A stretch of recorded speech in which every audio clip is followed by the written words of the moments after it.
phone as we go to the phone lines to walk with Elias. We are walking with Elias. Elias, how you doing today, man? Thanks for having me back on the show, guys. Feeling very under the weather today, literally, because it's raining outside. I'm sorry to hear that. Yeah, you're not wrong. So, the SEC championship is in a few weeks. Can't wait for that.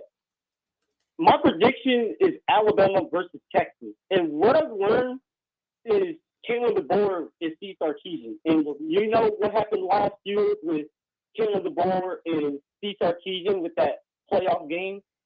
Mm-hmm. If those two meet each other again, what would be the trick plays that Steve Sarkisian would give against Kalen DeBoer in the SEC championship? I'd say utilize Isaiah Bond in whatever way he can just to really get to those Alabama fans.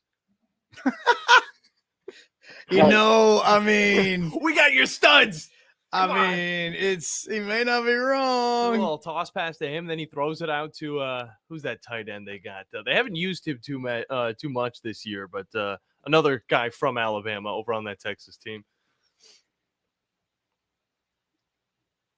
I think I forgot his name. I know he hasn't been utilized as much as whenever we saw him with Alabama. You're talking about Gunnar Helm. No, I'm not talking about Gunnar. Gunnar I'm Helm. talking about the tight end. Gunnar Helm is their yes, he is the he's the tight end. He's the number one receiver on the team. See, that's the thing, though. The Alabama transfer is not the number one wide receiver. It's going to come to me in Juan Davis, nope. Amari Niblack. There it is. It's Niblack. He's only got 4 receptions for 31 yards. I know, but it would be funny to see the Alabama connections in that Steve Sarkisian offense. That's why he's not on Alabama anymore.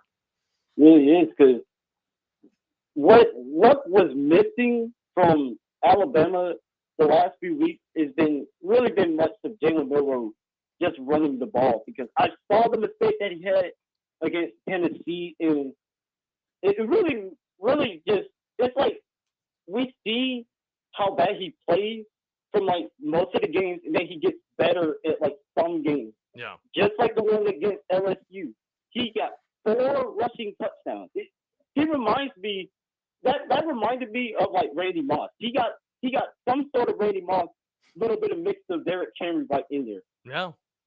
And I think a lot of it comes down to, of course, the defensive difficulties that they've had to face off against. You see this Alabama team struggle against South Carolina. You see them struggle against the Tennessee team. And on top of that, the second half of that Georgia matchup, whenever the defense really sturdies up, that's whenever Jalen Milroe is finding himself in a little bit of a rut. And that's whenever you see him throw not just 1, but 2 interceptions. And you see the lack of running that he had. In that Tennessee matchup, he had 14 carries for 11 yards. All right, this is one of the most athletic college football players we've ever seen. Right. And Tennessee was able to hold him to 11 yards on 14 carries. That's just insane. Right, because like remember when I said the SEC is going to be tough once November hits, and you already saw that because we saw LSU got upset by Alabama and Florida. We saw how Georgia got upset. We saw Tennessee. And next is Vanderbilt in LSU. We saw South Carolina in Missouri. Mm-hmm. They're trying to win. The SEC gets tougher and tougher once November hits, once the fall hits. Absolutely. And December is going to get even worse.